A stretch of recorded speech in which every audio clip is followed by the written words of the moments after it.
speaking of bad, and I'm a huge hockey fan, John, and we are going through some really bad times. We're going through bad times in Anaheim with the Ducks. We're going through bad times with their top farm club here, the San Diego Gulls.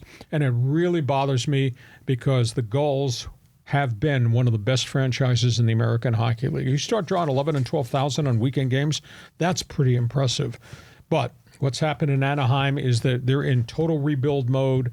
At the trade deadline last winter, they moved away a number of veterans. They stockpiled a bunch of high picks, a bunch of old players with big contracts, and they were really capped out.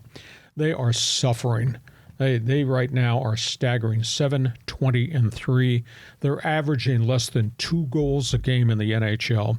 Poor John Gibson, the goaltender's just getting bombarded. And they're force-feeding all their young players. The Mason McTavish is a number 1 pick. Trevor Zegers, who's a great young star. Jamie Drysdale, number 1 pick. Defenseman, although he's hurt right now. They have injured problems at forward. And B, there's just too many young guys on the ice trying to play at the elite level in the NHL. It's filtered down here to San Diego. The Gulls, who've had a great minor league run for 7 or 8 years, they have the worst record in the American Hockey League.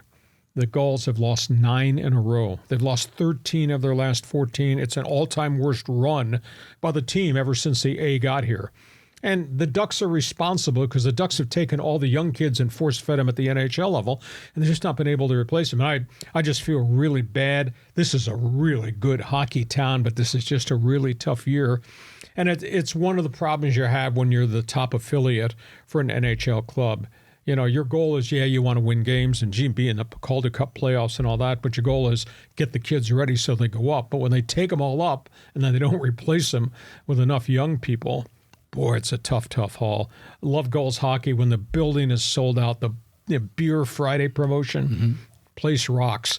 Not rocking right now with a 9-game losing streak. Yeah, I've been to a number of games and always have a great time at the sports arena, which is kind of weird to say because it's the building needs to be replaced and upgraded. But the product on the ice is always a lot of fun. But, you know, all kinds of professional sports franchises go through these periods. Cycles. Yeah. And even the best of the best go through them. And it just goes to show you how hard it is to run an organization and to really, work on player development, draft, trades. It takes a lot of, brain power to make that work. Well, we'll see. They're likely, the Gulls are going to be in the draft lottery right now. They're a minus 60 in goal differential. That's how much they've been outscored. The Ducks, I should say. That's how big a hole they're in. But they're going to probably get either pick 1 or pick 2 on the draft. They just keep stockpiling. And then one of these mornings we're going to wake up and they're going to be a good team. But not next morning, that's for sure.